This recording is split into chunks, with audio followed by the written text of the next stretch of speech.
Yes, a beautiful day. Thank you so much for being part of Brianetic Sports. My name is Brian, and once again, I'm here to give you the latest news as well as information coming in from the sporting world. Today, of course, we are in preparation for the Chan tournament that is going to be between February the 1st all the way to the 28th of February. And as usual, of course, the local organizing committees are working to see that everything is really done. Here in Uganda, of course, we expect Nambole Mandela National Stadium to be the only stadium that is going to be hosting these games. So that is why, of course, the emphasis was so much of really trying to see that everything that is supposed to be done is directed to the training facilities, because we have training facilities that include the Kadeba Stadium all the way in Mengo. And we also have the likes of Chambogo that is also going to be working as a training ground. We also know that the Kampala International School of Uganda is also going to be used. Their pitch is going to be used as one of the training facilities in there for the tournament. And according to the CAF committee, that has, of course, visited Uganda, and they are, of course, they've been analyzing a few things happening in there. They talked about, of course, Nambole Mandela National Stadium. You remember that this time around, for the first time ever in Ugandan football, we are going to be having the video assistant referee, or the VAR, that is going to be applied in this tournament. So we are supposed to really live up to the expectation of so many. And of course, already 1 trillion Uganda shilling has been, of course, earmarked for the whole tournament, and already money is starting to be dispersed all the way to the different areas where it's supposed to be. Already, I got to know that the first phase is going to be taking over 13 million US dollars. That is an equivalent of 49 billion Ugandan shillings.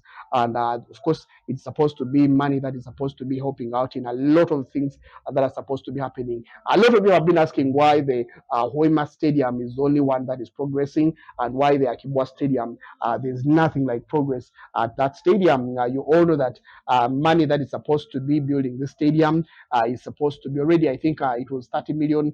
That is I think 30 million is supposed to be for the African Cup of Nations, but already I got to know that 30 million US dollars, that is an estimate of I think 114 billion Uganda shillings has already been given out for the Hoima Stadium. Already that money has been given out. That is why you see the construction has already begun. The Akibwa Stadium is also part of the plan for government to really construct another stadium. And the reason why, of course, they are doing that is because when we have a challenge from one of the two countries, and of course that is the reason why the bid was even accepted. It has a contingency plan, but if that in case we have Uganda failing or Tanzania failing, all the other three nations, of course, are supposed to put out measures. That is why you see that they are requesting for at least three stadiums each country, to see that if at all Kenya, just like you see things are happening not right in Kenya, their progress is a little bit slow. If at all they not meet the expectations and they drop out instantly, Uganda can come in, and of course, Tanzania go all the way. If at all Uganda drops out, Kenya and Tanzania can come in. If at all Tanzania drops out, Kenya and Uganda can come in. So that is why the Akibwa Stadium is also earmarked, and money has already been dispersed to really construct that stadium. That's the difference between Uganda and I think Kenya in this build up to the tournament, because of course Kenya has been slow. Uganda are not taking anything lightly. They are really even willing to invest in another stadium that might not necessarily be needed, but of course it is a plan that is supposed to be there. And of course we have already paid 30 million. That is for the AFCON 2027 commitment fee. It is a commitment fee that you pay, of course, to cater for a lot of the activities that are going to be on your plate. It has already been paid in there. And of course, in total, Chan for this tournament, of course, requires a total of 350 billion. That is according to the latest estimates that have come in. So already, like I told you, the local organizing committees are already setting up everything that they need to be setting up, and organization is really taking center stage. Everything is being worked on, and I got to know that, of course, a gentleman by the names of of course, I'll give an example. The local organizing committees here in Uganda, if you don't know what is already in the organizing committees, we have former players, ex-players, the likes of Andy Mwesugas of this world, the likes of Patrick Intege. We have other committees from, of course, different national council sports. we have FUFA as well. We have different even investors from different departments are also on in this interesting committee. We have people from the International Olympic Committee. Mr. William Blake, if you've noticed, is also part of this committee. We have private sector as well is involved, because hoteliers are really very involved in all this, and public transport as well. So there's a lot that is happening in these committees. That is why they are really initiated, because you need to have a contingency plan for everything, security as well. In fact, early this week we had police coming out and also visiting Nambole Stadium. Of course, the local organizing committee also meeting Total, who are the official sponsors of this tournament, and of course assuring them of their readiness. Police also coming out and showing that they are ready to really offer the right security and look at every loophole in security that might affect the tournament. So for Uganda here, I think things are happening. The same applies to Kenya as well. They also really been working in this week. They've been meeting committees that are involved in security and all that stuff. You remember that Kenya has been under attack for so many times. You remember the Westgate Mall attack and all the other attacks. They don't want such to happen, especially within the tournaments. And of course, some of the challenges that have been noticed, especially in preparation for this tournament, government bureaucracy, according to FUFA, they've come out and said there's a lot of bureaucracy, especially in releasing the funds. That is why you see some of the works, especially like at the Kubwa Stadium, work has really been a little bit slow, because money takes a little bit longer to be released. So it slows down a few of the things in there. There's also lack of experience from some of the people that are really in these committees. You remember that a lot of people don't have experience of hosting such a big tournament, and I've seen it, of course, in a lot of things. We've created a lot of mistakes and errors, but I really thank God that we are really gaining from every experience that we are going through. So that is one of the few things that has also been earmarked as the challenges in there. And of course, the other thing is also a lot of people have been really asking us why. Of course, I told you about Kubwa Stadium. It is a contingency plan as well. Already we have a CAF that is official, who is in charge of this country. In fact, he's a host country manager, and he's called Asaj Asume. He's all the way from Gabon. He's already in the country and is going to be here until the tournament ends. And he's already, of course, looking at a lot of things to do with operations here, including commercial deals, including partners, including logos for mascots as well, draws, accommodation, and all that stuff. He's in charge of all that, and of course, he's working with the local organizing committee in there. So we are also waiting to see how, of course, the development of the training grounds will be. You remember that the training grounds that I told you about, including Chambogo and Kadiba, have their issues to do with, of course, the surface is not really up there. The lights as well, because all these training grounds have to host even players at night for night trainings and all that stuff. The Kampala school, the Kampala International School of Uganda is also another, that is a place that is going to be used, and also it has issues to do with the pitch as well as, the lights as well. We have the Kadiba Stadium. I told you. Then we also have Wankruku Stadium. It's also having challenges of dressing rooms as well as the surface and the lights as well. So the floodlights that are supposed to be used. So there's a lot that it needs to be working on, but most of these things are just purchases, because the grass, you can give it just a few weeks and then it grows, because now these days we don't really have purely natural grass. We have modified grass that can really be modified, and it can go a little bit better to even of course be very fast, like in 2 or 3 weeks it's up in there. We also have, of course, the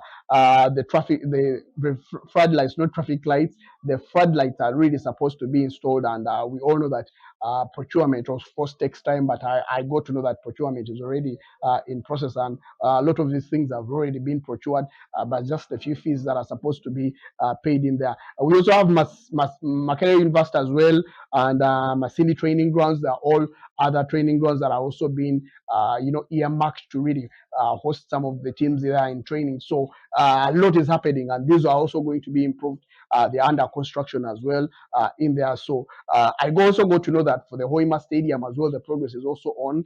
The construction is still going, which I'll be giving you an update video. Bomber Ground is supposed to be used as one of the training grounds, but also we know that Satito Owini Secondary School Stadium is also going to be used as a training ground. So it is also under improvement. So there is a lot that is happening. The same applies to Tanzania. Tanzania also looks all set. Progress is happening at the Arusha Stadium. It really looks like progress is going on very well, and they are also really looking forward to seeing that it is also constructed and finished in time. You already know that they have a MAM as well as the Benjamin Mkapa stadiums that are already ready, and other small stadiums that are really available in there. Kenya as well. The disappointing bit is like Nyayo Stadium. It doesn't look like a lot has been happening, especially in renovations and all that stuff. A lot of Kenyans expected the canopy as well as covered stands to really be applied. I don't think it's going to be the phase right now. There's not a lot even on the playing surface. I saw a video and one of the latest videos, and I was a little bit disappointed. So I don't know what is happening in Kenya. I think the more emphasis is on the Talanta Sports City Stadium, but we really hope that they got assurance from the local organizing committees as well as the ministry that everything will be finished in time. But like I told you, whenever something delays, it affects the preparations of even the team itself.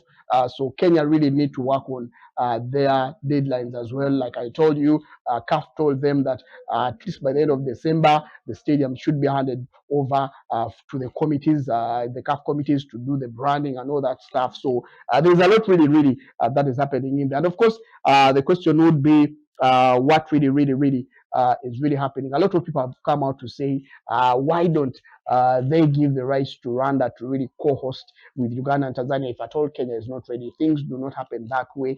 CAF does inspection, they do agreements and all that stuff, and the agreement is with 3 countries.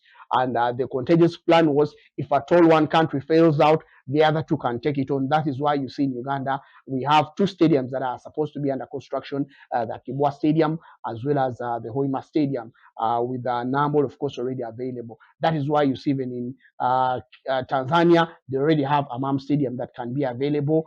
We have Benjamin Mkapa, but they're also constructing Arusha Stadium. In Kenya, they have the Nyayo Stadium.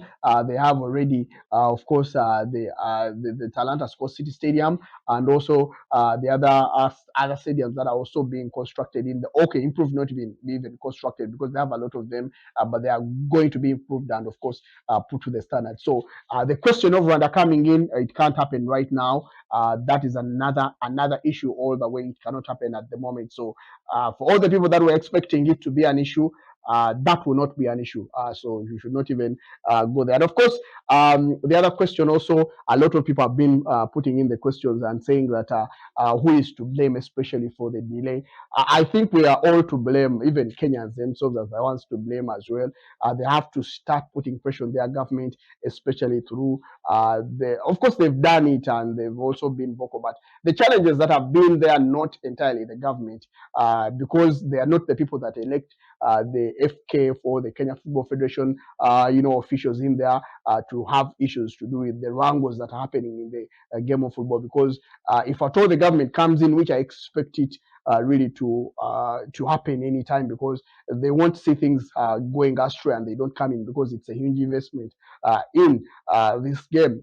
So if at all the government comes in, then they will be going for a ban. But the issue is the people that run the game itself should also have they should have a plan that really, they should sit on the round table and have a joint agreement of what they are supposed to be doing as an agreement to the way forward in the game of football. So, so the problem is not entirely the government. Even the individuals are there to blame in there. And also, we are also to blame Uganda as well. We really very negative about our nations. We come out and say things that affect our nations.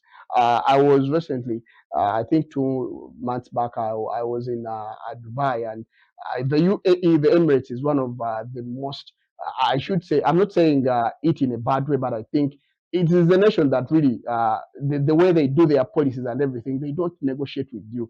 If at all you say anything bad about their country, you'll be deported, you'll be banned from getting into their country.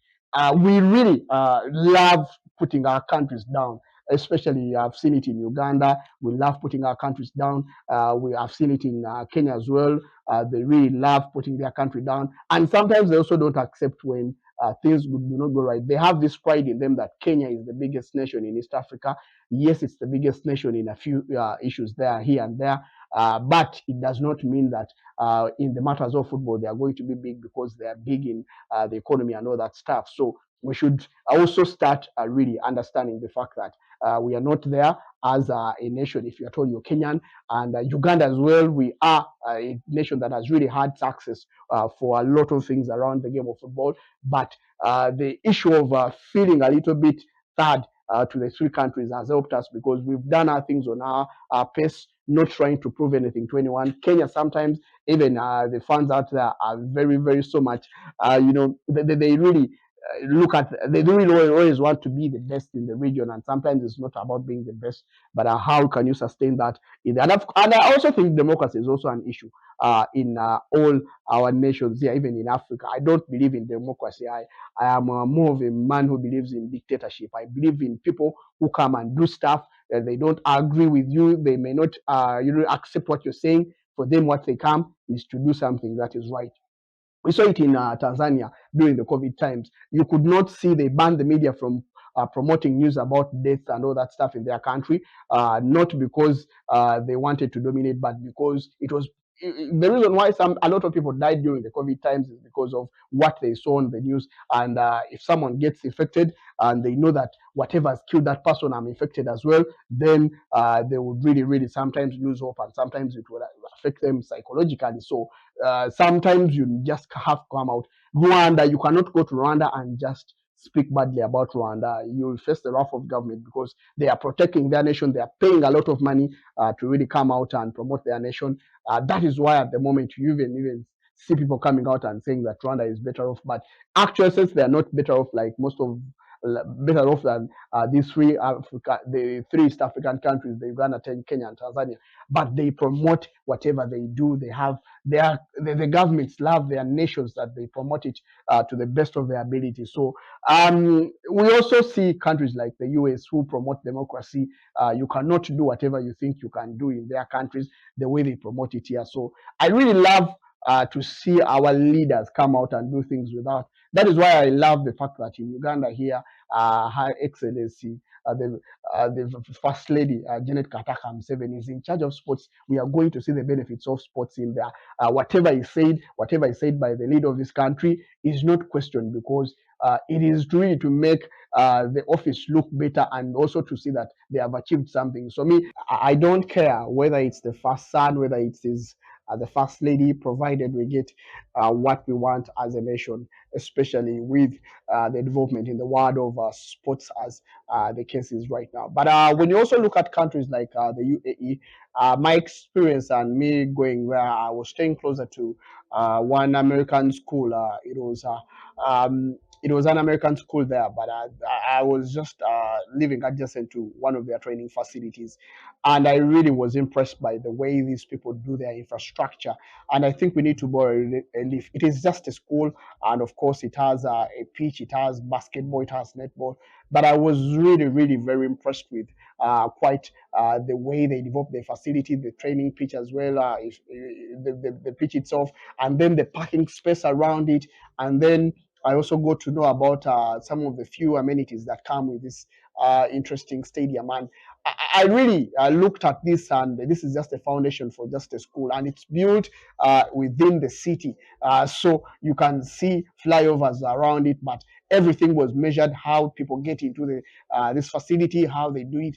And I think we need to learn that. I saw the Nyayo Stadium is closer to a flyover. It's closer to, it has close proximity to the city. Or it is organized as well. We need to see that in Uganda as well. We know that Namol is also one of the few that is also close to, that. But we need to see smaller stadiums developing that kind of. This is just a small stadium. It's just a small school stadium. But when you see the quality of the things that were put there, yes, a lot will say it's an American thing, but we don't know UAE as being as a sports nation. But from the things that they've done, from the infrastructure that they've built, especially in the sporting circles, you will not be surprised to see them in the next 10 years being one of the best, because they've learned the art of really living and understanding that if we are derived of something, then we can really make ourselves better by just utilizing the small resources that we have to get what we don't have. They've done it with the desert, they've done it with everything, and they really understand what it does. I think our countries should learn maximizing. That is why I believe in Uganda as a nation, because we might be a landlocked country, and the other two nations that are close to us are really having ports. Maybe that is why their economy is a little bit higher, but we need to maximize the small things that we have. The beauty of our nation is that our people are very vocal. Even if we are not there, they would really go on social media and show everyone that we are there. We are a better nation, and to me, that is national pride. And sometimes it gives us, it is patriotism as well, because you don't have to put your nation down as everyone really expects it to be done. So that is what I believe. If at all we pick on that and understand how infrastructure is really developed, we need to have planned cities. I've seen a planned city, one of a kind in Kenya, where you even have everything to the level of even the garbage itself is really planned. You cannot just put polythene bags in the space where they put food and all that stuff, and it is all taken in, it is all processed, and energy is really developed out of it. And I've seen this city, it really looks. It's one of in the parts of one of the Kenya, coastal cities just closer to the Tanzanian border, and I really, I think it's closer to Machakos somewhere there. But I really was impressed by the way this city is being built, and if we have a lot of those cities and a lot of them having all sports infrastructure inbuilt in there, I think we will be really up there as a nation, as a region as well. And by the time we get to the next time of really asking for rights of hosting this big tournament, this time round, if at all we say we are hosting the World Cup, then we'll have the required facilities. In fact, we can even start saying that Uganda as a nation independently can now really request for hosting rights of a big tournament, because we've built the infrastructure and we've maintained it as well, because that is the most key element in all this. Thank you so much for being part of Binetic Sports. Stay safe, enjoy your day, have yourself a nice weekend. Bye-bye.